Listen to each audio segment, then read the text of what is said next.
Muy buenos días. Bienvenido. Ánimo. Vamos a dar respuesta a un planteamiento que se hizo ayer sobre las vacunas en la zona fronteriza, de manera especial en Ciudad Juárez. Entonces, Rosa Isela nos va a informar sobre esto. Muy buenos días, con su permiso, señor presidente. Pues sí, tenemos avances importantes en el plan de vacunación de la frontera norte.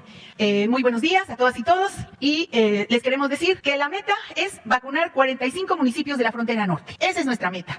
Y ahí se van a colocar 2.848.130 vacunas. Esa es la meta de acuerdo a la población que vive en esos municipios. Decir que en Baja California, de acuerdo a la instrucción del señor presidente, se vacunaron 6 municipios.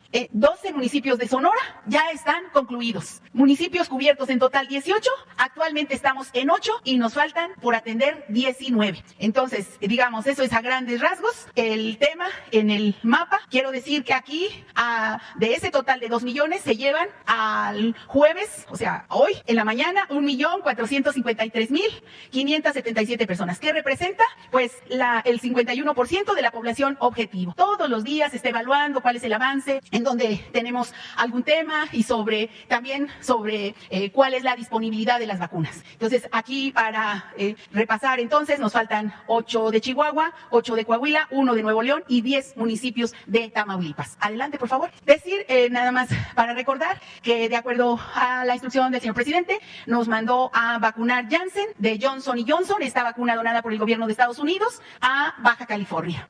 Nos proporcionaron por parte de Salud, de Correcaminos, 1.350.000 vacunas asignadas para esa entidad y se vacunó del 17 al 25 de junio esta cantidad de 1.247.998 vacunas. Hay que recordar que la instrucción es vacunar de 18 a 39 años. Ese es el universo que tenemos que atender. Adelante, por favor. En Sonora se terminó la vacunación de los municipios fronterizos en estos días, el día de antier, y en 9 días se vacunaron 205.000 personas. Hay que decir que los municipios son más pequeños y es otro el dispositivo.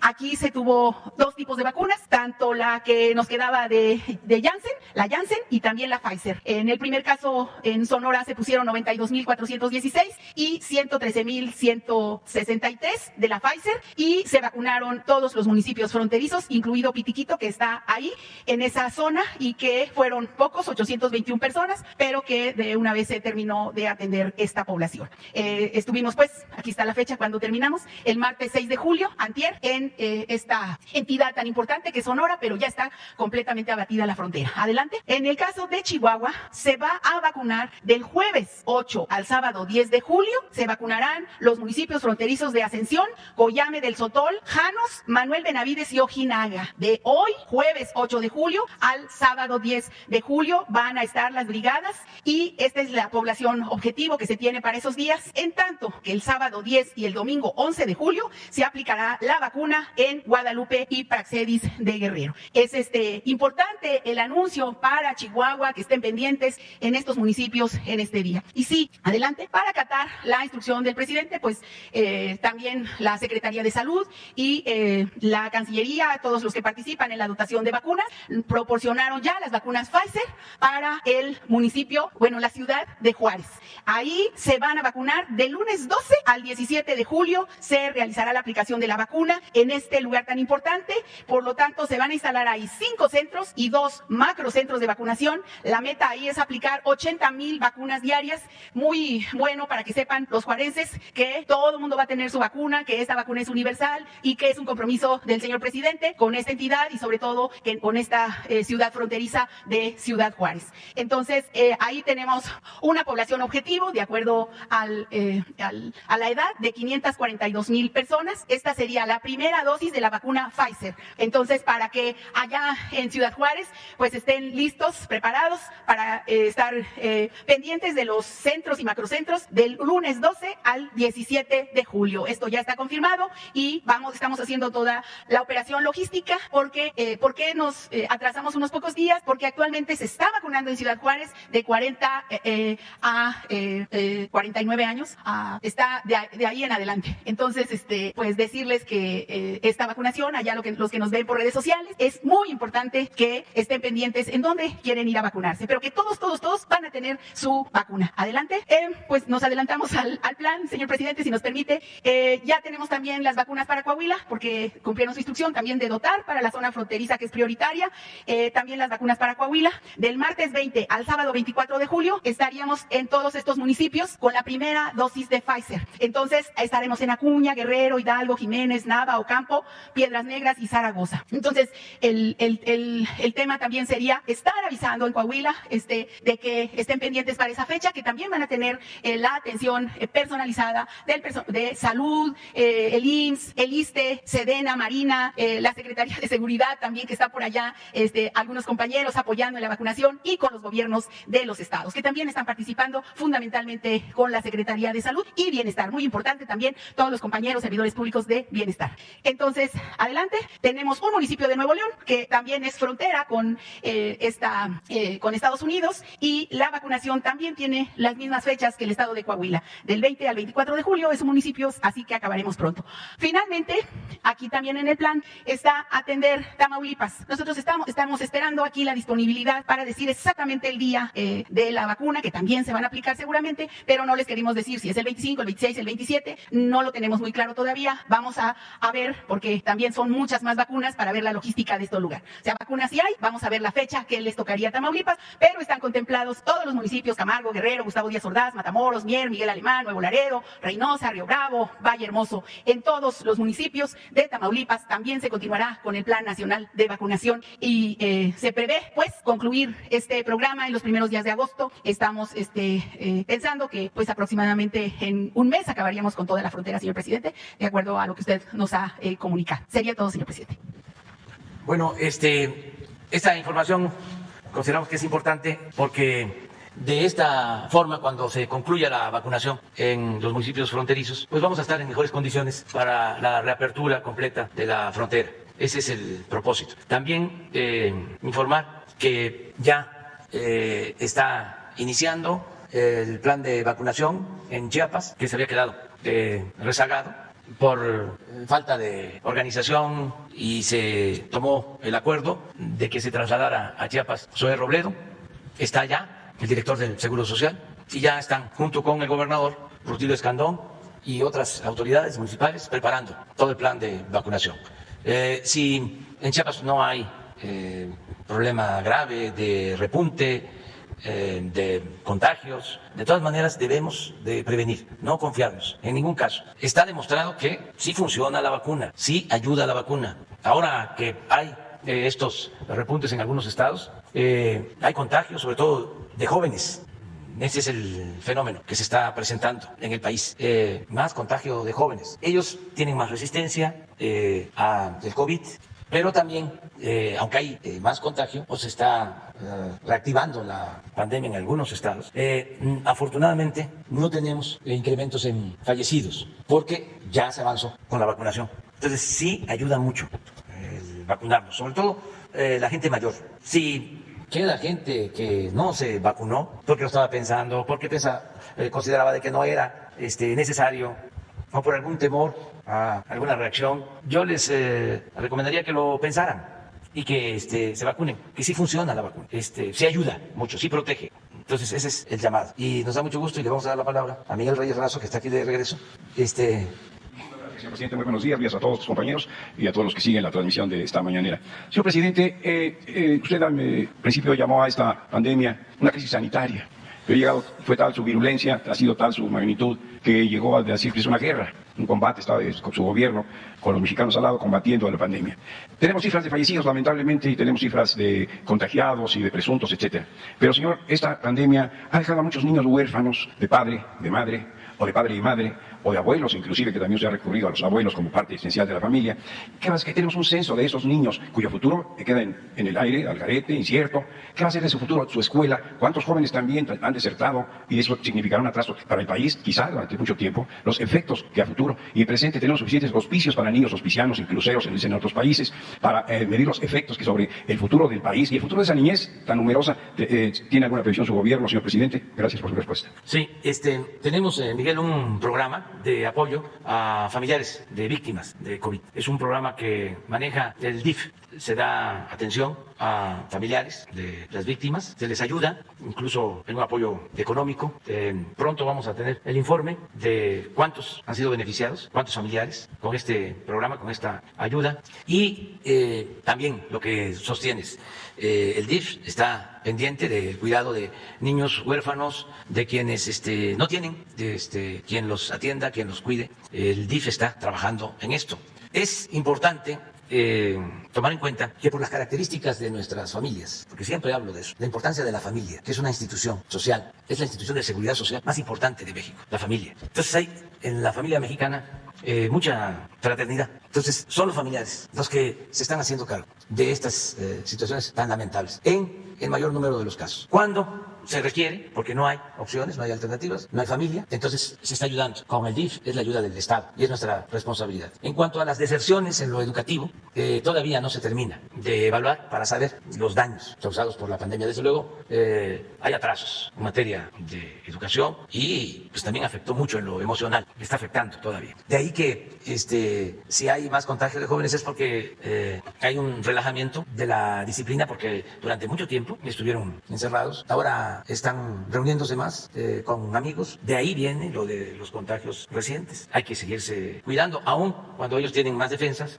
Hay que seguir tomando precauciones y vamos a terminar de evaluar sobre los daños en lo educativo cuando reiniciemos por completo a clases. Ahí vamos a ver qué situación ya. En algunas escuelas, tanto públicas como privadas, donde se pudo reiniciar clases, ya se está haciendo ese trabajo. En escuelas públicas y en escuelas privadas. Ya se están viendo cuántos regresaron, cuántos no. Yo espero que para antes del inicio del nuevo ciclo ya tengamos una valoración en este aspecto. Pero sí estamos atendiendo. Señor presidente, muchas gracias por su respuesta. El segundo tema también tiene que ver con la niñez. Exactamente el 2 de julio de hace 2 años, me concedió uso de la palabra, y le planteé el problema que estudia severamente y a profundidad el doctor Miguel Cruz López del Instituto Mexicano del Seguro Social y recientemente ingresado a la Academia Nacional de Medicina después de 15 años de trabajos muy intensos allí.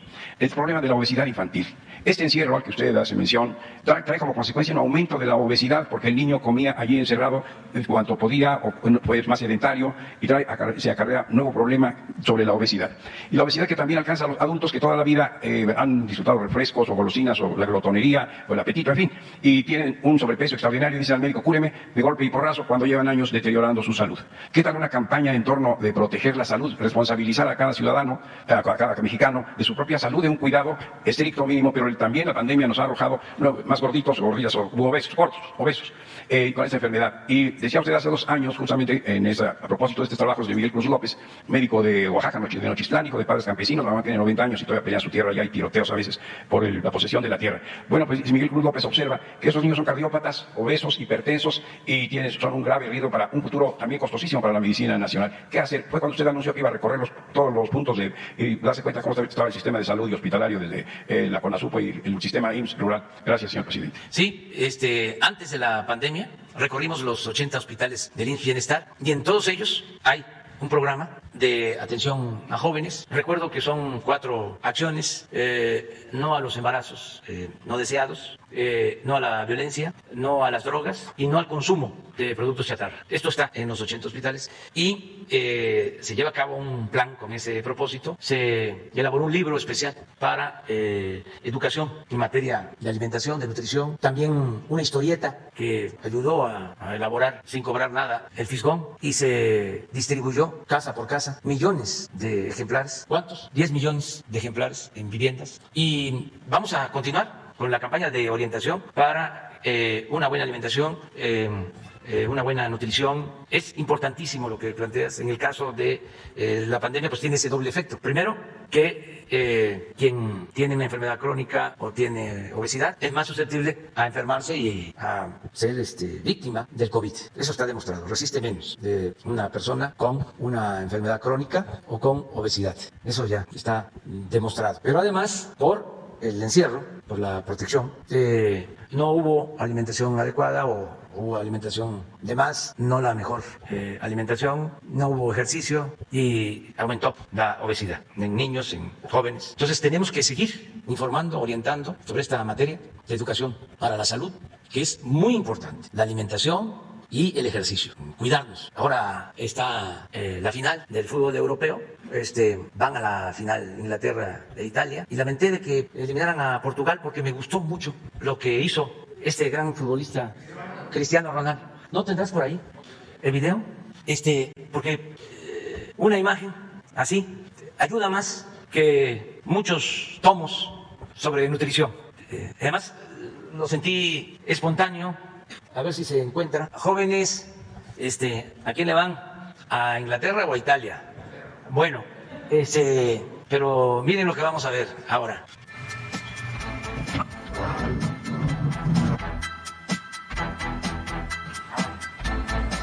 Coca-Cola. Tengan para que aprendan. Bueno.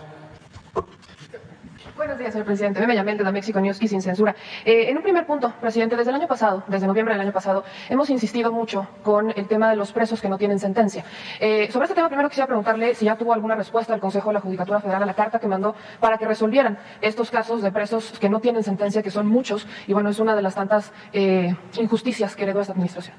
Todavía no tengo una respuesta. Qué bien que tocas el tema, porque hoy voy a preguntar cómo va esa gestión. En efecto, envié una carta al Consejo de la Judicatura porque hay miles de presos que llevan años sin ser sentenciados. Y eso es una tremenda injusticia y es también contrario a la aplicación de la ley, que debe de aplicarse la ley de manera pronta y expedita. Sobre este tema también, presidente, uno de los casos que más se ha sonado, que es preso sin sentencia, es el tema de los Vallarta. Actualmente, Luis Cárdenas Palomino se encuentra preso en el mismo penal en donde se encuentran los Vallarta. Sabemos que está aislado, que no tiene contacto con los demás, pero quisiera preguntarle sobre este tema, presidente, si usted tiene conocimiento de cómo ha avanzado las medidas de justicia sobre el caso de los Vallarta y si Estados Unidos ha solicitado la extradición de Luis Cárdenas Palomino por los delitos por los que lo investigan en ese país. Bueno, la secretaria de Gobernación, Olga Sánchez Cordero, está atendiendo este asunto del señor Vallarta. Se ha complicado porque hay que hacer muchos trámites. Hoy voy también a pedir que nos informe el por qué no se ha resuelto este asunto. Y por coincidencia, pero también porque así sucedieron las cosas, ahora se detiene al señor Cárdenas Palomino y él está acusado de tortura y hay indicios, no podemos decir que ya son pruebas contundentes, fehacientes, pero hay indicios de que este señor Cárdenas Palomino participó cuando la detención de Vallarta. Sale la mano en el montaje. Sí, aparece en la televisión, incluso, si mal no recuerdo, hasta se voltea y le dice no me golpees o no me pegues, así es. Algo así. Entonces, pues todo eso se tiene que ver, ya está en la Fiscalía. Voy también a solicitar información sobre alguna solicitud de extradición. Creo que primero tiene que atenderse la denuncia de la Fiscalía. Sin embargo, hay que ver si el gobierno de Estados Unidos está solicitando la extradición. Hoy mismo podríamos informar sobre eso. Y igual, en este tema, el caso de los Vallarta, aprovechando que lo va a revisar, la familia de Israel, el propio Israel Vallarta, solicitó un careo con todos los que han dado testimonio sobre el tema. Una de las personas citada es Azucena Pimentel, que actualmente está en televisión educativa. ¿Tendría usted algún problema o cuestión en que fuera a rendir de nuevo declaración? Ningún problema, y además es una decisión de cada quien y todos tenemos que cooperar y ayudar cuando se trata de estos casos. Ya, en otro tema, presidente, esto es algo que hemos investigado en Sin Censura, que se nos acercaron varias personas en Sonora. En 1960, el presidente Adolfo López Mateos benefició a 160 ejidatarios del ejido Nuevo Centro de Población Agrícola Antonio Rosales, con una resolución que supuestamente les entregaba 1.660 hectáreas del predio Copetamaya en Navojoa, Sonora, tierras para cultivo. Estas tierras estaban hipotecadas, eran propiedad de Epifanio Morales Salido, y el gobierno le pagó las tierras, y esta persona se quedó con el dinero y con las tierras. Los ejidatarios han invadido históricamente las tierras y se han enfrentado a desalojos violentos que los llevaron a hacer una caravana desde Sonora hasta la capital, que fue frenada en tiempos de Echeverría, y al final les dieron gato por liebre al ofrecerles tierras completamente infértiles. Al negarse a aceptar, uno de los luchadores sociales, Alfonso Ayala, fue preso político y al salir fue torturado y asesinado. Resulta que este predio hoy es un parque industrial. Esas empresas transnacionales que se llaman como las Tecate y familias como los Bous tienen intereses en este parque industrial. Presidente, usted sería la última esperanza para estos ejidatarios, y de hecho nos han comentado que le han planteado en numerosas ocasiones cuando ha visitado Sonora este asunto. Por allá en Sonora las autoridades dicen que ya no hay nada más que hacer, que ya todo está resuelto. Entonces, pues muchos ejidatarios se están muriendo, ya están grandes, ya la edad los ha alcanzado, y piden que se haga justicia. La pregunta es, pues, ¿qué les respondería a usted, presidente, cuando pues lo contemplan a usted como su última esperanza, y si hay algo que se pudiera hacer, entendiendo que todo se inició con un decreto presidencial? Bueno, a través tuyo, que vengan a la ciudad, una comisión 1, 2, 3, que se fije con Jesús la fecha y los va a atender el procurador agrario. Y ya para saber si se puede ayudarlos o no, tratar de ayudarlos, pero que se vea si legalmente es viable, ¿no?, el que se les restituyan las tierras. Y si ya tienen posesión de las tierras durante algún tiempo, que se regularice su situación. Pero que ya en definitiva nos está escuchando el procurador agrario, él va a atenderlos. Es más, que se pongan de acuerdo por teléfono porque deben de tener problemas para el traslado, está muy lejos de Sonora, que vaya el procurador agrario a verlos allá. Se ponen de acuerdo. Muy bien. Buenos días, presidente. Me envío Tierras de Reporte Índigo. Preguntarle qué temas trató ayer con el gobernador electo de Nuevo León y si ya tiene fecha para recibir al gobernador electo de San Luis Potosí. Bueno, pues ayer me reuní con el gobernador electo de Nuevo León y también con el gobernador electo de Querétaro. Muy buenas reuniones las dos. En el caso de Nuevo León, platicamos sobre darle continuidad a compromisos que hemos hecho con el pueblo de Nuevo León. Lo que tiene que ver con el abasto de agua, un programa muy importante de utilizar las antiguas vías o las actuales vías del tren, como 40, 50 kilómetros de vías del tren, derecho de vía, para tener un tren urbano y ayudar en la movilidad en la zona metropolitana de Nuevo León. Este es un proyecto que está a cargo del gobierno del estado. Participan también empresarios y el gobierno federal entrega la concesión para que se utilice el derecho de vía. También hay apoyo de la empresa concesionaria del ferrocarril para que esta obra pueda realizarse. Eso sería algo muy importante porque Nuevo León, en este caso la zona metropolitana de Monterrey, pues como otras zonas metropolitanas tiene muchos problemas viales y hace falta estas obras, estas opciones, estas alternativas. Hablamos también de seguir ayudando en todo lo relacionado con el funcionamiento del metro, como ya lo hicimos, apoyando con vagones y seguir apoyando a Nuevo León, sobre todo con los programas de bienestar, que continúe apoyando a todos los adultos mayores con pensión. Ayer se dieron a conocer ya las nuevas bases porque se va a ampliar el programa de pensión a adultos mayores, se va a entregar a partir de los 65 años, se incrementa el monto para iniciar en 15%, pero va a llegar al doble en enero del 24. Lo mismo lo de la pensión para niñas, niños con discapacidad, las becas, todos los programas. Y también hablamos de la frontera, ahora que estamos viendo lo de Anáhuac, que es el municipio fronterizo, hablamos de desarrollo industrial, de las oportunidades que se tienen con el tratado para que siga llegando inversión a Nuevo León, al país. Esto también lo traté con el gobernador electo de Querétaro. Es una situación muy especial. Hay condiciones inmejorables para que siga llegando inversión extranjera, porque se logró restablecer el tratado en mejores condiciones, el tratado económico comercial, ahora también laboral, con Estados Unidos y Canadá. Eso nos da una situación de ventaja en el mundo. Por eso la economía está creciendo en México, va a crecer más. Entonces estados como Nuevo León, como Querétaro, van a despegar en cuanto a crecimiento económico. Todo el país, pero esos estados, en el caso de Nuevo León, por su vecindad, por su tradición de producción para la exportación, su vocación de desarrollo industrial. Entonces hablamos de eso. En cuanto a Querétaro, lo mismo. Querétaro tiene una planta productiva orientada a las exportaciones, también se va a beneficiar. Querétaro tiene, y lo platicamos ayer, y hay que reconocerlo, un elemento a favor, tiene finanzas públicas sanas. Hay 2 estados que no tienen deuda. Primero, desde hace bastante tiempo Tlaxcala y ahora Querétaro. El caso de Tlaxcala es por ley, ojalá se legislara en todos los casos. Y ahora Querétaro. Y también en el caso de Querétaro, pues vamos a seguir ayudando a la gente humilde, a la gente pobre, van a continuar los programas de bienestar, pero los dos encuentros con los gobernadores muy respetuosos, de muy buenos términos, no hay ninguna posibilidad de pleito, se van a quedar con las ganas los que quieren que nos peleemos. No podemos pelearnos, porque tenemos que trabajar para los pueblos, independientemente de las banderías partidistas, independientemente de las creencias, independientemente de las clases sociales, de los partidos. Cuando se gobierna hay que atender a todos, sin distinción. Entonces, esto se entiende. Nada más me falta reunirme con el gobernador electo de San Luis Potosí, pero ya solicitó una entrevista a través de la secretaria de Gobernación y lo voy a recibir. Ya no puedo ya esta semana, pero la próxima sí. Ya termino con estas reuniones con los nuevos gobernadores electos, mujeres y hombres. Buenos días, señor presidente. Alberto Marroquín Espinosa, JF Informa desde Cancún, frecuenciacat.com, TV Cro Digital y es ahora am.com. Presidente, hablando de seguridad y justicia, hace unos días se inauguró en Quintana Roo el complejo de seguridad C5, el más sofisticado tecnológicamente en Latinoamérica. ¿Qué opinión le merece este esfuerzo que hace el gobierno de Quintana Roo en materia de seguridad? Pues es bueno todo lo que se esté haciendo en materia de seguridad, pues es una demanda sentida, es lo que la gente más desea. Vivir en paz, tener tranquilidad. Hay dos demandas siempre principales. Cuando se hacen encuestas y se le pregunta a la gente qué te interesa más, entonces una es el empleo, trabajo, y la otra es la seguridad. ¿Sí? Entonces, dependiendo de dónde se aplique la encuesta, si se trata de estratos de clases sociales populares, lo que más importa es el empleo, el trabajo. Si se trata de clases medias, seguridad. Entonces, pero son dos demandas. Entonces, todo lo que se haga en los gobiernos municipales, gobiernos estatales, nosotros, el gobierno federal, en ese sentido, pues es lo que quiere el pueblo. No se puede desarrollar, hablamos ahora de que va a haber crecimiento económico, desde luego se están recuperando los empleos, hay bienestar, pero si no hay paz, si no hay tranquilidad, no es viable ningún proyecto de nación. Eso lo tenemos muy claro. Y tiene que ser un esfuerzo conjunto,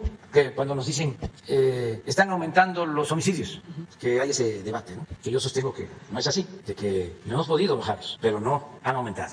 Hemos podido bajar, y no se dice, considerablemente el secuestro, los robos, el robo de vehículos. Les diría que todos los delitos del Fuero Federal, desde que estoy en la presidencia, han disminuido 25%. El homicidio es de fuero común, pero no me voy a poner a decir, no me corresponde, eso tiene que ver con los estados. No. Es asunto de todos y todos tenemos que ayudar. Por eso, pues, celebro que se esté utilizando este equipo.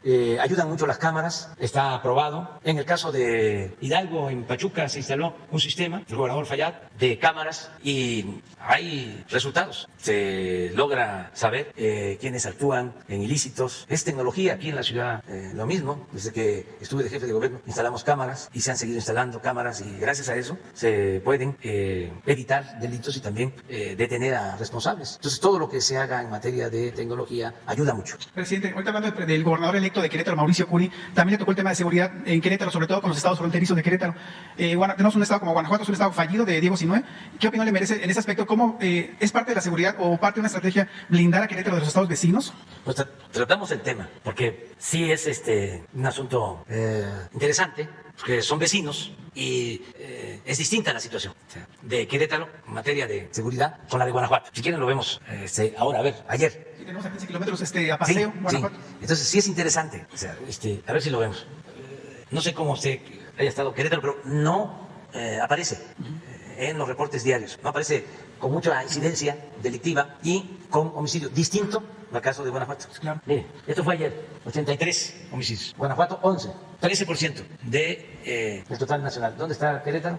No parece. Está entre los 10 estados sin homicidio de ayer. Y son vecinos. Bueno, pues tocamos el tema. Entonces, ¿qué le dije? Aplícate Sí, claro. para que continúe lo mismo. Sigan aplicando la misma estrategia porque con hechos se está demostrando que funciona. Sobre eso hablamos también. Okay. Presidente, y dos denuncias ciudadanas que a veces pueden ser como un tema muy particular, pero realmente son como temas ya muy colectivos. Tengo una denuncia ciudadana de Mérida, de un policía estatal que en el 2017 les ofrecieron la jubilación, les ofrecieron 250,000 pesos. Hablamos de 250 policías, por eso tocó el tema de uno en particular, pero realmente les afectó a 250 policías. Les ofrecen jubilarse con 250,000 pesos más su jubilación y únicamente les dieron 5,098 pesos de jubilación y ya no hubo jubilación, nada más fue un recurso de apoyo y fue todo lo que han batallado esos policías y ya gente adulta mayor que trabajaron 30 años o más a veces en el servicio como policías estatales, ¿no? Ojalá ahí nos pudiera apoyar la Secretaría de Trabajo para ver ese tema, ¿no? Ok. das la información. Perfecto. Y a ver qué podemos hacer. Sí, porque traigo el nombre del policía que me ha estado buscando. Obviamente, Luis Enrique Valdés García, de 62 años. Yo cuando fui a Mérida en diciembre, platiqué con él y realmente sí veo una de las situaciones críticas de cómo están viviendo ellos actualmente, ¿no? Después de toda una vida de trabajo y de repente, te quedas sin nada. Sí. ¿No? Ahora se ponen de acuerdo. ¿te Ok, parece? y otro tema también es de Querétaro. Es un tema también de una persona que, pero parece que es como es un modus operandi a veces entre un abogado, entre el juez, entre un particular. De repente llegan a una casa y dicen que van a tomar posesión de la casa cuando el dueño de la casa lleva 20 años con su casa y dice, ¿cómo? Si es mía, ¿no? Y con un papel simple van y le quieren quitar la casa, va con el juez, demuestra que es su propiedad con todo, y con esos papeles, y ese abogado que llevó el caso, les pide 250,000 pesos para desistir, se dice, bueno, te dejo el caso. Se los dan con todo el esfuerzo, vendemos un coche, un carrito que tenía el señor, y de repente llega otro dueño, dice, yo ya no tengo nada que ver en ese caso, ¿no? Tengo incluso la entrevista con la familia en mi canal de YouTube, ahí está la entrevista, todo el detalle, tengo aquí toda la información también del señor, porque es como, se me hace grave porque es como un modus operandi a veces, tengo nombre de todos, pero no me gustaría todos señalarlos a todos, más que únicamente pues el del señor, para que de alguna forma sepan de quién estamos hablando, que él nos ha pedido ese apoyo, pero sí se visualiza como un tema, como hace como 3 semanas le tocaron un tema de Quintana Roo, también de que tuvo un despojo de un terreno de un auto mayor, pues es algo similar prácticamente, ¿no? Para darle la información de lo que está ocurriendo a la familia Jiménez Vega allá en Querétaro. Sí, pues los dos temas los puedes tratar ahora con Rosa Isela, y en general, porque siempre hay fraudes, Sí. Gente que se dedica a transar, decirle pues a toda la población que estemos bien atentos, que no nos dejemos engañar, que no a los charlatanes, vividores, etcétera, etcétera, etcétera, y que si hay necesidad de información, porque a veces también hasta se utiliza el nombre del presidente o de un secretario del gobierno federal, de algún funcionario federal, estatal, de alguna persona, de la fiscalía, y es puro cuento. Entonces, lo mejor es preguntar, para no equivocarnos, lo mejor es preguntar, y aquí podemos informar. Leticia Ramírez, es de Atención Ciudadana, y a ver si un día te toca a ti informarle a la gente lo que haces, cuánta gente se recibe aquí diariamente, a qué vienen, qué peticiones traen, cómo se les atiende y cómo pueden comunicarse con ustedes. ¿Te parece? Entonces, ¿ya estás preparada? Pues mañana. ¿Sí? Sí, pero bueno, es que imagínense que qué miedo es que te lleguen Sí. a tu casa con un actuario, Sí. fuerza pública, a desalojarte tu casa de 20, 30 años de... Sí, en el gobierno anterior se generalizó, se hizo muy común el desalojo de dueños de vivienda, de departamentos del Infonavit, grandes fraudes, bien orquestados, con despachos de abogados, notarios y gente que se dedicaba a eso, al grado de que tuvimos que suspender los juicios de desalojo del Infonavit desde que llegamos al gobierno, para no dar excusas o pretextos a esta gente que se dedicaba a la extorsión y al despojo, protegidos por autoridades. Entonces, sí ayuda mucho que la gente esté informada. Lo mismo en el caso de las cajas de ahorro, que a veces la gente necesitada que tiene sus ahorros cae en el engaño porque le ofrecen de que le van a dar más interés por su dinero. Y sí, al inicio los van endulzando y luego los roban y desaparecen. Entonces, muchos fraudes de ese tipo en el país. Entonces, ¿cómo evitarlo? Con información, con mayor información. Muchas gracias, presidente. Gracias. Buenos días, presidente. Shaila Rosagel, corresponsal del Grupo Gili, El Imparcial de Sonora, La Crónica de Mexicali, Frontera de Tijuana. Buenos días, secretaria. Presidente, en primer lugar, antier, en Hermosillo se reunieron los gobernadores electos de Sonora, Baja California Sur, Sinaloa y Nayarit para hablar pues de cómo impulsar la región del Mar de Cortés en algunos proyectos de turismo, pesca, infraestructura, seguridad. Entonces, preguntarle qué opina de esta iniciativa de los gobernadores electos y cómo apoyaría la federación en estos proyectos. Pues nos da mucho gusto que se vaya conformando todo este equipo de gobierno en esta región del país, porque México son varios Méxicos y esta región pues es muy parecida en todo, la geografía, la idiosincrasia de la gente, sus recursos naturales. Entonces sí es importante la conformación de esta región. Por ejemplo, la planta de generación de energía eléctrica solar en Sonora tiene que contemplar a Baja California. Son proyectos que benefician a más de un estado, en este caso a 3, y pues todo lo que tiene que ver con la explotación racional, el cuidado de especies en el Mar de Cortés, pues tiene que ver con Sinaloa, ¿por qué no? Con Sonora, con las dos Baja California, incluso con Nayarit, toda la región. Ahora vamos a terminar ya de desarrollar todo el complejo ecológico, cultural, histórico de Islas Marías, y ahí es Nayarit y es Sinaloa, pero también Baja California Sur, en fin, son proyectos integrales locales, regionales, que pueden impulsarse. Todo lo que tiene que ver con lo social, me da mucho gusto que la mayoría de los gobernadores electos me han estado planteando que ellos estarían de acuerdo en aportar la mitad de la inversión necesaria para que se incluya a todos los que tienen una capacidad diferente, una discapacidad en el programa de las pensiones, porque ahora nada más se puede atender o se está ayudando a 1 millón de niñas y de niños con discapacidad, pero en general tenemos en el país un poco más de 6 millones de personas con discapacidad. Entonces, sí podemos aumentar hasta llegar a los 64 años, porque a partir de los 65 ya está la pensión de adultos mayores. Entonces, esto lo podemos hacer en los estados. Sí hay una aportación conjunta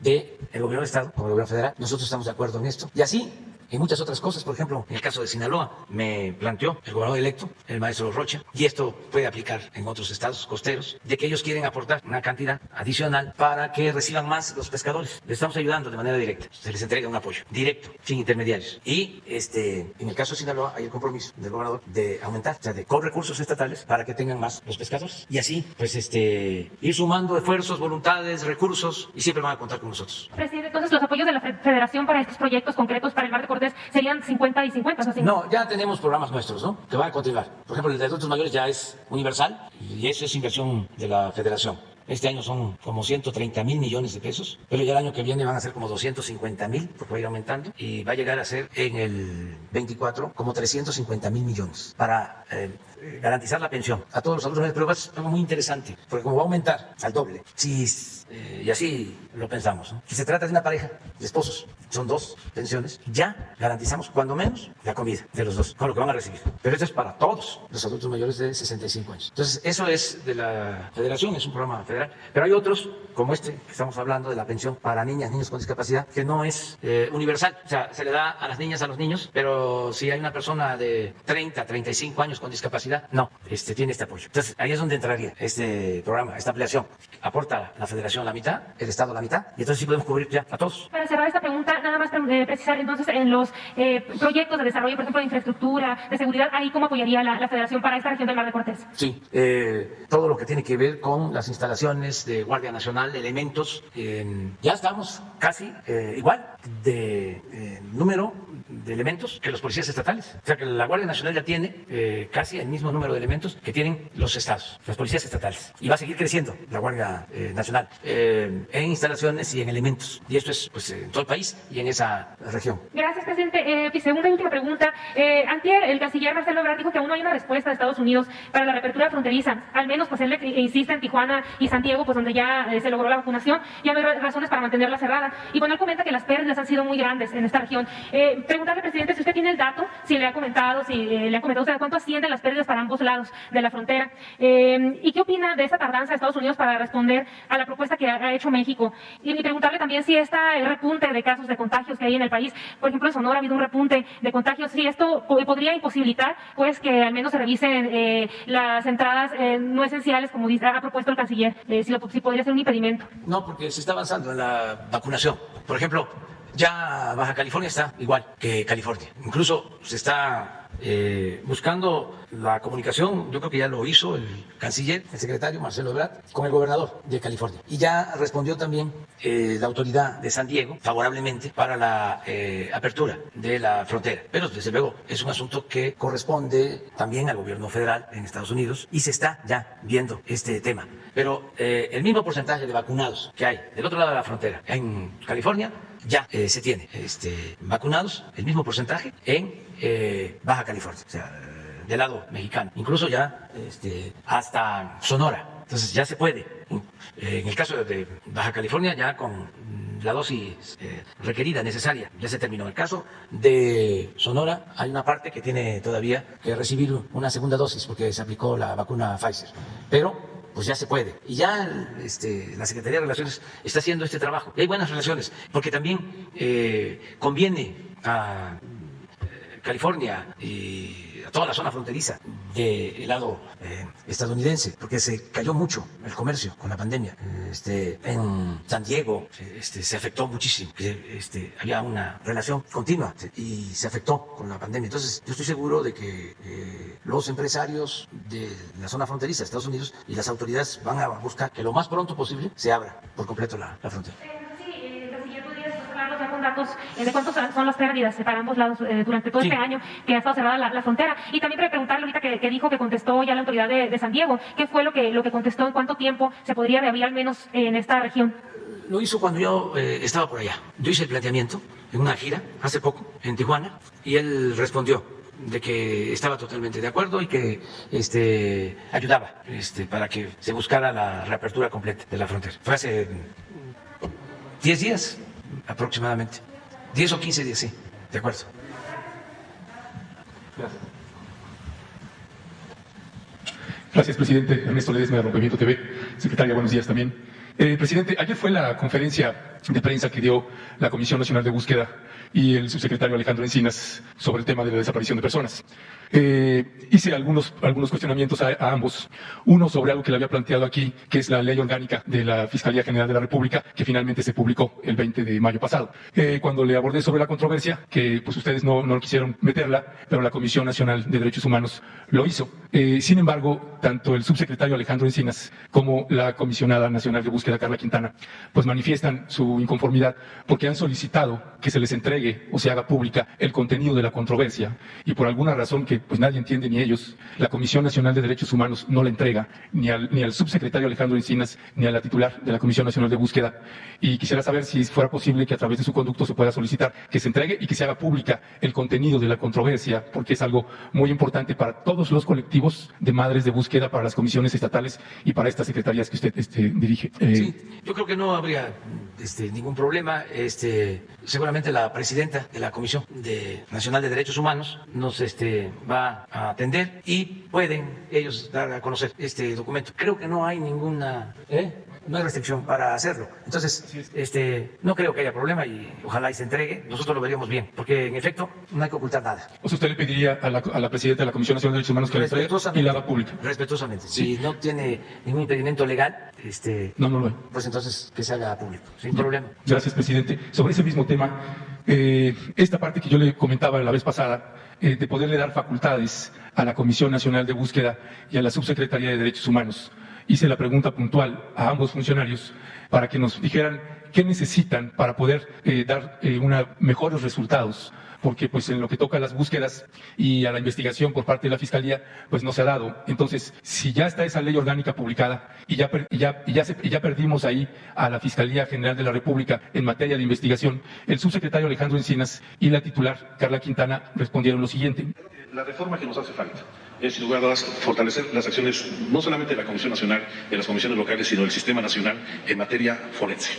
Creo que ayudará mucho reconocer como peritos especializados para llevar a cabo diligencias de exhumación de cuerpos a las comisiones locales, por supuesto con peritos calificados y certificados. Pero la segunda gran reforma tiene que ver con el Poder Judicial. Mientras nosotros no resolvamos que los casos de desaparición sean castigados, pues este fenómeno va a seguir reproduciéndose. Son de los temas que hay que enfrentar y resolver. El amparo buscador solamente elaboramos esta guía porque creo que no se ha visibilizado lo suficiente que los jueces son autoridades buscadoras y los jueces tienen mayores atribuciones constitucionales, incluso que las fiscalías y que las comisiones de búsqueda, para poder, por ejemplo, entrar a instalaciones de las Fuerzas Armadas, de las policías estatales, de las policías municipales, y no se ha utilizado este recurso lo suficiente. Respuesta inmediata en poder acceder a un juez para las sábanas de llamadas, para los cateos. Nosotros no podemos realizarlo sin el Ministerio Público, no somos primer respondiente, es decir, si encontramos una cosa, inmediatamente tenemos que llamar a la autoridad ministerial, no podemos intervenir salvo que esté la autoridad ministerial y no los autorice. Y en último lugar, lo que como decía el subsecretario, en materia forense, pues se requiere una reforma integral de búsqueda de identificación humana también, donde tendríamos que también poder incidir. Bueno, estos planteamientos, presidente, son estructurales en materia de búsqueda, de investigación y de identificación. Y yo quisiera saber si es factible que usted pueda empujar esta solicitud que están haciendo ellos de una manera pues tan fuerte como cuando empujó que se hiciera delito grave la corrupción, porque es algo fundamental que le daría muchísimos resultados a su administración sobre este tema y que es, ahora que ya está esta ley orgánica, que es un retroceso, pues esto ayudaría si les diera estas herramientas. Sí, que Alejandro Encinas tiene todo nuestro apoyo en esto y en todo. Él asiste a las reuniones de seguridad todos los días, de 6 a 7 de la mañana, y tratan estos temas y tienen todo el apoyo, no hay ninguna limitación. Es que lo comentaba ahorita que señalaba que va a enviar algunas solicitudes a la judicatura. Sí. Pues sería uno estructural para en materia de búsqueda. Sí. Y hay que seguir adelante. mejorando los procedimientos. Me dio mucho gusto la declaración del presidente de la Corte, del presidente Saldívar, reconociendo lo que es evidente, lo que es lamentablemente una realidad, la corrupción en juzgados. Es algo inédito de que el presidente de la Suprema Corte, no sé si otro lo haya dicho así de claro, aceptando de que hace falta la reforma porque impera la corrupción en jueces. No generalizar, no en todos, pero que sí es un problema que se tiene para la impartición de justicia. Gracias, presidente. Ojalá se pudiera darles estas facultades porque ayudaría muchísimo en su administración en materia de resultados. El segundo tema, presidente, es sobre Oaxaca. Usted gestionó para que también me recibiera también ahí el gobernador. Tuve una entrevista con el gobernador Alejandro Murat para que se le pudiera, en materia de la restitución del agua a San Pedro y San Pablo Ayutla, que en junio, el 5 de junio pasado, cumplieron 4 años sin agua. Demostramos, después de una verificación de un recorrido en campo en San Pedro y San Pablo Ayutla, que no había agua y que el pozo que instauraron pues no da abasto ni siquiera al 10% de la población y hay una situación de precariedad tremenda que no se resuelve en más de 4 años. El día después de la entrevista, el gobernador, en esa entrevista, me señaló que si la autoridad, el juzgado, lo facultaba porque había algunos amparos por parte de Tamazulapan para que no le podía restituir el agua, pero que si había un fallo, que él se comprometía a restituir el agua al siguiente día. Eso lo presentamos en un video, en una entrevista grabada con el gobernador. 10 días después, pues el tribunal resolvió, atendiendo a este planteamiento que hacía el gobernador, resolvió y dio el fallo para que se le restituya el agua a San Pedro y San Pablo Ayutla. Y el día de ayer ya se publicó el dictamen que dice, requiérase a las autoridades señaladas como responsables, presidente municipal constitucional del Ayuntamiento de Tamazulapan, del Espíritu Santo, Mije, Oaxaca, así como la agente municipal, de Tierra Blanca, el gobernador constitucional del Estado de Oaxaca, el secretario general de gobierno y otras autoridades. Les ordena la restitución del agua del manantial de San Pedro y San Pablo Ayutla y señala al final que desde luego se remitirá el expediente al Tribunal Colegiado de Circuito que corresponda para seguir el trámite de inejecución que puede culminar con la separación de su puesto y su consignación en el caso de estas autoridades. A partir de hoy tienen 3 días para que se le restituya el agua a San Pedro y San Pablo Ayutla. Me gustaría saber si usted pudiera también gestionar que esto se pueda cumplir, porque ya de mediación 4 años es muchísimo y un pueblo sin agua, ojalá, presidente, finalmente, si ya no hay ningún impedimento legal, que se le pueda restituir el agua. Pues pedirle al gobernador que atienda esta resolución y pedirle a las 2 comunidades que ya lleguen a un acuerdo, que a partir de esta resolución ya se reconcilien y se resuelva el problema, cuando menos una parte del problema, porque hay un asunto agrario también ahí pendiente. Si el problema no es agrario, es nada más la restitución del agua. El problema del agua, ojalá. Y el gobernador ayude, se lo pedimos a Alejandro Murat, para que él intervenga y se cumpla la resolución. O sea, se cuide del procedimiento legal y se convenza, porque, no sé, hay 2 cosas, o 3. Una, que sea una instancia y busquen los... No, ya es la última. Bueno. Ya fueron 2 apelaciones, esta es la tercera y definitiva, ya no hay apelación alguna. Esa es una. 2, que sencillamente no acepten, ¿sí? Porque lo pueden hacer y se declaran en rebeldía. Entonces se tendría que aplicar la resolución con el uso de la fuerza pública, así es, ¿sí? O habría que quitar a las autoridades. Entonces, pero eso no deja de ser un conflicto. Sí, pero... Permíteme. Entonces, lo mejor es lo tercero, de que si ya hay esa resolución, ya es definitiva, que hoy mismo vayan servidores públicos de Oaxaca a hablar con las partes, que se los pedimos a los 2 pueblos y que demuestren que son capaces de perdonar, que nos den una lección a todos, a ver qué pasa, porque nosotros no podríamos usar la fuerza. Claro, primero no nos correspondería y segundo, aquí no se usa la fuerza. Aquí es la Comisión Nacional del Agua. Sí, y menos en la tierra de Juárez, que decía nada por la fuerza, todo por la razón y el derecho. Sí, pero por la fuerza dejaron a un pueblo 4 años sin agua, presidente, eso, y el otro no. Sí, pero no coincidimos en eso, ya lo hemos visto. Ya viste que pero es que bien que no pensemos iguales, porque eso es la democracia. Yo no quiero que se use la fuerza. Lo que quiero es el diálogo con compromiso. Y a lo mejor ustedes no tienen esa responsabilidad, pero la autoridad siempre tiene que buscar actuar con justicia y no inclinar la balanza. O sea, uno puede, como miembro de una organización social o de un partido, defender o estar del lado de un grupo, Pero ya cuando se está en el gobierno, se tiene que buscar, incluso habiendo una resolución de carácter legal, siempre se tiene que buscar el diálogo para resolver conflictos en paz. Sí, pero ¿por qué me coloca usted como si yo estuviera solicitando No, el uso de la fuerza? parece... Es que no tienen agua y los otros sí. Y eso se están colocando sí, pero a favor de un grupo. Ustedes se están colocando a favor de los que tienen agua, no de los que no tienen agua. No es así. Pero en fin, ojalá y se resuelve y la gente siempre es muy prudente y muy sabia y nos tiene confianza y a lo mejor con este llamamiento se resuelve ese asunto. Muy bien. Ya vamos a dejar que la Comisión Nacional de Derechos Humanos da a conocer hoy ya la resolución, la recomendación, el documento. Nos acaban de informar. Nos vemos mañana. Quedan los dos para mañana. Los dos. Los dos. Ándale pues. Vamos. Es que sí está muy lejos el Hermosillo. Voy a supervisar el Tren Maya. Qué bien que me preguntan. Voy a estar en el sureste, voy a Chiapas, voy a Tabasco, a Campeche, a Yucatán y a Quintana Roo. Y la conferencia de lunes próximo va a ser en Tabasco, en Villahermosa. Vamos a llevar a cabo allá porque se van a reiniciar las reuniones en estados para el tema de seguridad, así como lo hemos hecho en otras ocasiones, como ya pasó la temporada electoral. Ahora, no solo vamos a hacer aquí las reuniones de seguridad, sino también en los estados y al mismo tiempo desde los estados se van a llevar a cabo estas conferencias, estos diálogos. Entonces, el lunes va a ser en Villahermosa, la reunión de seguridad de 6 a 7 y la conferencia de 7 en adelante. Martes, miércoles, jueves, viernes de la semana próxima va a ser aquí, o sea, también va a ser un día por semana que vamos a estar fuera. Por lo general, los lunes, de que aprovecho para hacer una gira y ya me quedo para el tema de seguridad y la conferencia, esa información. Bueno, es de evaluación. Voy con los ingenieros, con los constructores, voy a sobrevolar en helicóptero el tramo del Tren Maya y voy a bajar a hacer reuniones en el terreno para ver cómo vamos. Ya saben ustedes que orden no supervisada no sirve para nada. Sí. Buenos días, señor presidente. Muchas gracias. Demián Duarte del Sonora Power en YouTube. Y bueno, primero que nada, señor presidente, vengo a nombre de los ciudadanos de Cananea, donde estuvo usted el domingo pasado, que le hacen llegar a través de mí pues un agradecimiento muy profundo realmente por la respuesta integral que se está dando pues a la problemática del mineral. Añejos problemas, unos sobrepuestos sobre los otros. La verdad es que bueno, finalmente la presencia de usted y los funcionarios del gabinete el domingo y los acuerdos que se anunciaron pues le da una luz de esperanza a la gente de Cananea. Sobre el tema de Cananea, señor presidente, le quiero comentar un detalle que además corre hacia todos los demás lugares donde se desarrolla la actividad minera.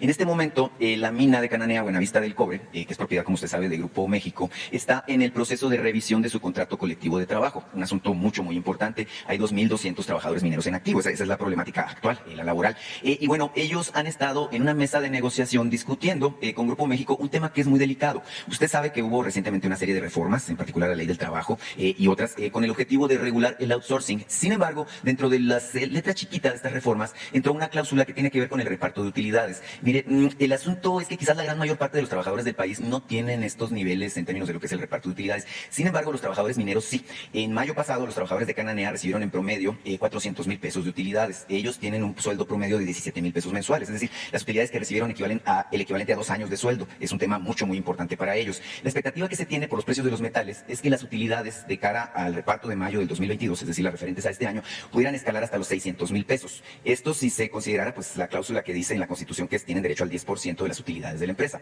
El detalle es que hay una serie de modificaciones que hacen que esta cláusula esté de alguna manera en el aire. Y es precisamente el tema de controversia entre la parte patronal y la parte obrera. La pregunta y la petición, señor presidente, es si es posible que su gobierno de alguna manera pueda garantizarles a los trabajadores que puedan acceder precisamente a este 10% en el reparto. Usted refirió el tema, de hecho, en su mensaje al final ahí en Cananea, y habló de que se iba a buscar hacer lo posible para impedir que ocurriera esto, que es considerado una injusticia por los trabajadores, señor presidente. Esa es la pregunta en particular. Sí, lo tengo muy claro porque cuando estuvimos en el diálogo para la reforma de no permitir la subcontratación como se daba y fijar lo del reparto de utilidades, se acordó de que aumentaba el reparto de utilidades, o sea, para todos en general. Y que en el caso de los trabajadores mineros que recibían o que reciben más de reparto de utilidad, como lo estás explicando, nunca sería menor el reparto a lo recibido o a lo que les correspondiera. Eso está establecido en el acuerdo. Entonces, yo le pedí, porque hay varias interpretaciones, ¿no? Yo le pedí a la Secretaría del Trabajo que se interpretara bien, que es, no pueden recibir menos los trabajadores mineros de reparto, ¿sí? Porque se estableció de que nunca van a recibir menos. Pueden decir que proporcionalmente, ¿sí?, es menos, pero que cuantitativamente es lo mismo. No pueden recibir menos proporcionalmente. Es decir, si es más la utilidad, pues tienen que recibir más. Por eso es el reparto de utilidades. Entonces, es un asunto que se tiene que aclarar. Yo creo que la empresa va a entender de lo que se trata. ¿Qué está sucediendo? Bueno, pues que hay auge en la producción minera, sobre todo por aumento de precios. Entonces, hay más utilidades y les corresponde más a los trabajadores. Así de sencillo. Van a recibir más los empresarios, qué bueno, pero ¿por qué no van a recibir también más los trabajadores? Eso es todo. Pero es un asunto de interpretación. Ya le pedí a Luisa María, el alcalde, que tratara este asunto. Estuvimos aquí en una mesa de juntas y salió ese tema, antes de presentar la iniciativa. Y se acordó eso. Es decir, en el caso de los trabajadores mineros, que es un asunto de excepción, porque ellos reciben más reparto que la mayoría de los trabajadores de México, nunca su utilidad va a ser menor a la que se haya recibido con anterioridad. Hay una interpretación ahí que habla del promedio de los 3 años anteriores. La preocupación real es que quizás los 3 años anteriores, por ejemplo el año de la pandemia, o el año anterior donde estuvieron deprimidos los precios de los metales, no reflejen la realidad de lo que ocurre este año. Y es ahí donde está el debate, porque puede parecer, bueno, si yo hablo de 200,000 pesos que me quitan de mis estudios, pues yo creo que es mucho dinero, ¿verdad? Pero si hacemos la sumatoria de los 2,200 trabajadores de Cananea y lo multiplicamos por 200,000, estamos hablando de 440 millones de pesos que se quedaría la empresa como utilidades y que no le repartiría a los trabajadores. Esto es lo que los trabajadores consideran que es injusto. Sí. Y en ese término es donde están pidiendo pues la mediación de su gobierno para que dentro del contrato colectivo de trabajo quede. Y el detalle es el siguiente, señor presidente. La administración está por irse de vacaciones, entiendo, la administración pública ahora en el mes de julio. Este proceso de negociación del contrato colectivo tiene un plazo perentorio, que es el 5 de agosto próximo. Es decir, usted acaba de ir a Cananea, acaba de establecer condiciones para que se resuelva la problemática histórica. Obviamente en Sonora no quisiéramos ver una situación en donde la inestabilidad laboral de vuelta se asome, ¿verdad? No va a haber problema, no se va a llegar a un acuerdo.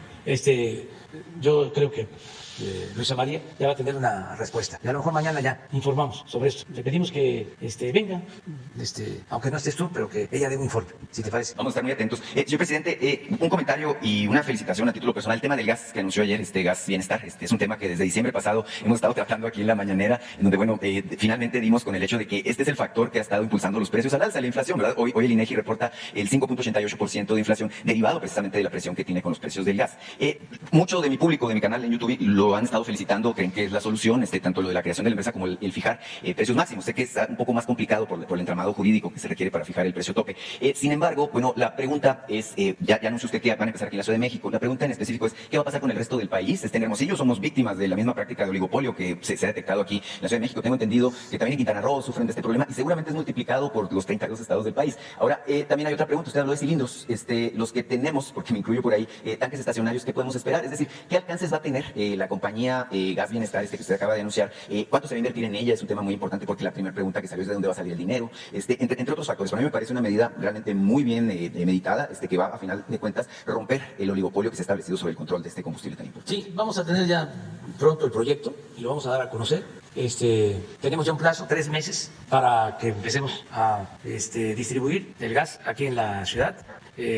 Ya hablé después del anuncio con el director de Pemex, ya están trabajando en eso. Tenemos los recursos, no hay problema, pero además tenemos el gas, porque Pemex tiene gas y además importa gas. Tenemos la materia prima, podemos, si es necesario, importar más gas y tenemos el presupuesto. Bueno, pues lo que se necesite. No es para presumir, pero salimos de compra, acabamos de comprar una refinería. O sea, están bien las finanzas públicas. ¿Y saben por qué están bien? Porque no hay corrupción y porque no hay gastos superfluos, no hay derroche, no hay lujos. Entonces, no tenemos problema. ¿Por qué no pones la tabla de recaudación de impuestos de ayer? Para que vean cómo estamos. Y se lo agradecemos mucho a la gente que nos tiene confianza, está pagando sus impuestos, mejor dicho, están contribuyendo. Y esto también lo hago extensivo a los empresarios. Antes, de verdad, no se pagaban los impuestos o no los pagaban los de arriba. Los tenía que pagar la mayoría de la gente. Habían privilegios, se les condonaban los impuestos, miles de millones de pesos. Entonces, cuando eso se termina, pues ya tenemos ingresos. No es necesario aumentar impuestos. De una vez, lo adelanto, no va a haber reforma fiscal, porque cuando se habla de reforma fiscal, ¿qué es lo que se entiende? Aumentos de impuestos. Pues no va a haber aumentos de impuestos, porque no se necesita, afortunadamente. Es cosa de continuar con el combate a la corrupción, no permitir la corrupción, la austeridad republicana, esa es la fórmula y alcanza el presupuesto. Y como vamos a tener ya más crecimiento económico, pues eso nos va a ayudar. Pero miren cómo estamos. Entonces, enero-julio es un corte al 7 de julio. Recaudación total, 2.079.000 millones. En el 20, 2.079.000. El 21, 2.286.000. Estamos hablando de un poquito más de 200.000 millones con relación al mismo periodo del año pasado. En términos reales, 4.9. Pero esto es en términos reales. En nominal, es un 10% de aumento. Y estamos arriba de lo que se estimó en la ley de ingresos para este año. Por eso va a alcanzar para el gas. No hay problema. Presidente, bueno, no tardó usted en terminar de anunciar la creación de la empresa Gas Bienestar sin que, pues, obviamente, pues, los afectados salieran a decir cosas, ¿no? Que usted va a hacer competencia desleal, que una empresa estatal va a finalmente acabar con el libre mercado. No faltan quienes piden que en lugar de intervenir con una empresa, pues, al final de cuentas se les dé un subsidio a los mismos que nos han encarecido el gas. Entonces, hay una discusión ahí al respecto. Es que es interesante. Incluso la Comisión de Competencia salió a decir que sí existen, ¿no? No, ese es un cero a la izquierda. O sea, están de florero, nada más de adorno. Y podría decir más cosas, pero me autolimito. ¿No tienes la gráfica de Pemex? Sí, lo interesante es que Pemex tiene el 55% del combustible, ¿no? Sí. Es decir, tiene suficiente gas para abastecer a más de la mitad del mercado, pero también suficiente gas para hacer el modulador y romper finalmente el oligopolio que se ha conformado. Si no se les quita el mercado, o sea, no queda solo Pemex en la distribución del gas, ¿no? Es un competidor más, porque ellos se asociaron. Son 5 que controlan todo el mercado del gas. Pero ¿cómo nos explicamos? Y esto es de sentido común, de juicio práctico. Esto no tiene que ver con ser doctor en economía. ¿Cómo nos explicamos que no aumente el precio de las gasolinas, del diésel, de la luz? Y sí aumenta el precio del gas porque está suelto. Porque en el caso de las gasolinas, Pemex está abasteciendo el 80%, un poco más. Pero acá, como solo el abasto es del 50% por parte de Pemex, y además se abrió el mercado para que estas empresas pudieran importar, que ahí tenemos otro problema, porque hay contrabando, hay huachicol. Entonces el resultado, pues, es que los márgenes de utilidad, miren, de 13.50 que vende Pemex a 20.94 al consumidor, al usuario final. Y esto no era así, miren, entonces el 17. ¿Y cómo se va? Esto no sucede en el caso de las gasolinas. Entonces, vamos a competir. ¿Qué quieren? ¿La libertad del zorro en el gallinero? Esa ya no hay. Esa ya no. No vamos a dejar en estado de indefensión a la gente, y pues no lo hacemos en otros productos, no es una política generalizada, es esto porque nos está perjudicando. O sea, entre otras cosas, además de afectar la economía popular, pues me está dejando a mí como demagogo, como mentiroso. Hice el compromiso de que no iba a aumentar el precio de las gasolinas, del diésel, de la luz, del gas, y lo he logrado cumplir en gasolinas, en la luz, en el diésel, pero aquí no puedo. ¿Por qué? Además, no hay ninguna razón, nada más es esto. Entonces tenemos una forma, un mecanismo. Vamos a bajar esto, cantidad, dejarlo por aquí, nada más para los gastos de operación. Que ellos se apliquen lo mismo, vamos a competir. Pero no es posible que haya estos aumentos, que ni quiero decirlos, pero ya la gente sabe, pues. Y sobre todo los que tienen pocos recursos, que tienen que estar comprando su cilindro, y cada vez que se les termina el gas, a buscar cómo le hacen para conseguir 450, 500, hasta 600 pesos, ¿no?, por un cilindro de 20. Y luego también la queja de que no me alcanzó el gas, no vino completo. Así es, y es que el gas está en todas las cadenas de valor, preparación de alimentos, en el 75% de los hogares de México, y bueno, pues los aumentos... Pero vamos a ver qué hacemos con los estacionarios. Hay una forma también todavía más eficaz que habría que explorar y resultaría más barata, aunque es más compleja su aplicación, que es el gas natural. Y tenemos gas natural bastante, muchísimo. Pero la introducción del gas natural no hay problema de seguridad. Sin embargo, quienes tienen la distribución pues también han hecho su labor para que la gente no le tenga mucha confianza, mucha fe al gas natural, que no es lo suficientemente eficaz, que es muy riesgoso. Hay una cosa también que afecta mucho, que dan concesiones para la introducción del gas natural y abren las calles y las dejan abandonadas, y hay un ambiente en contra para meter en las ciudades. Pero eso nos significaría reducir considerablemente más el precio. No estamos haciendo a un lado esa posibilidad. A lo mejor para el caso de empresas grandes se puede hacer algo con el gas natural. Y el gas LP también para tanques estacionarios, o sea, no lo descartamos, pero lo que queremos es comenzar con cilindros. El problema con el gas natural, bueno, es que las compañías cobran lo que quieren, pero luego además la queja generalizada, por lo menos en Hermosillo, es que los frijoles no quedan igual, señor presidente. Que le falta calor, que le falta leña. Así es. ¿Mande?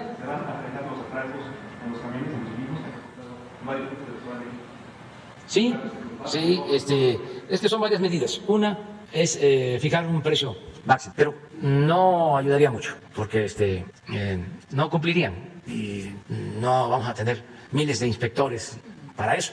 Lo segundo, pues es aún con escala hacer vigilancia para que no se venda más caro. Y lo tercero es la competencia, que es lo que consideramos mejor, porque si se fija el precio máximo, pues Pemex tiene la obligación de cumplir con el precio máximo, incluso hasta venderlo más barato. Y también, como es un asunto vinculado con la economía popular, que nos importa mucho, va a haber vigilancia de la Guardia Nacional. Acuérdense lo que hicimos, lo que sucede es que se pasan las cosas. Cuando el bloqueo, porque decidimos acabar con el huachicol, en el caso de las gasolinas, no solo hubo bloqueo, sino sabotaje. Nos estallaron ductos, porque buscaban dejarnos sin abasto. La gente se portó muy bien, porque tenían que hacer cola, no había gasolina. Una de las medidas que tomamos fue comprar de inmediato 650 pipas, que ahí están, manejadas por la Secretaría de la Defensa Nacional. Los que recorremos el país, que andamos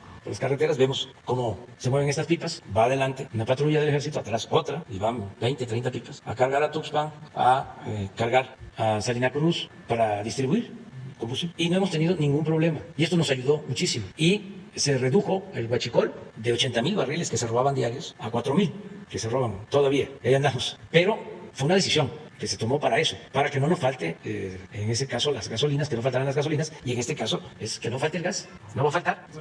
Y vamos a vigilar, claro. Sí. Es una empresa del pueblo, aunque digan los conservadores que es populismo, paternalismo, estatismo, como le llamen. Pero no queremos, repito, esa libertad que les gusta, que es la del zorro en el gallinero. Entonces tienen todo el mercado y hacen lo que quieren. ¿Y el Estado? ¿Dónde está? Quieren que se diluya y que nada más quede el mercado. No, eso era antes. Quieren que el Estado nada más esté entregándoles concesiones, entregándoles los bienes de la nación y que no promueva el desarrollo y que no cumpla con su responsabilidad social. Pues no, eso era con el neoliberalismo, ya es distinto, es otra cosa. También no es un Estado que asfixie la iniciativa de la sociedad civil. Aquí no es, a ver, ya solo Pemex va a vender y distribuir el gas. No, van a seguir, pero ya se pasaron. Vamos a estar aquí escuchando todos los lunes. Gas Nieto es el que vende más caro en Azcapotzalco. Y que el gas no sé qué, que estamos pintados o qué.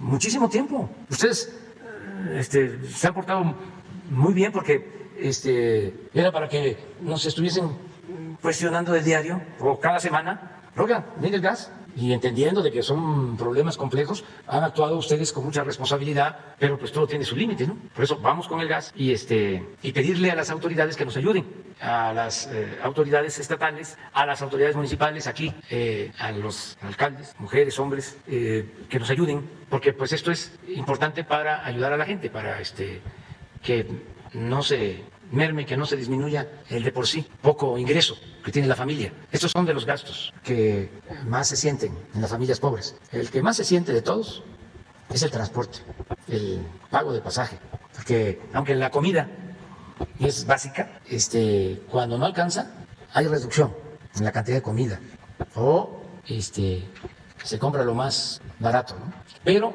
el gasto del pasaje es fijo, porque si no, ¿cómo? Se sale a la calle o se va a trabajar. Entonces, es lo mismo del gas, parecido.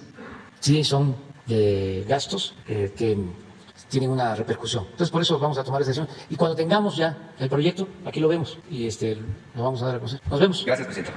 Mañana.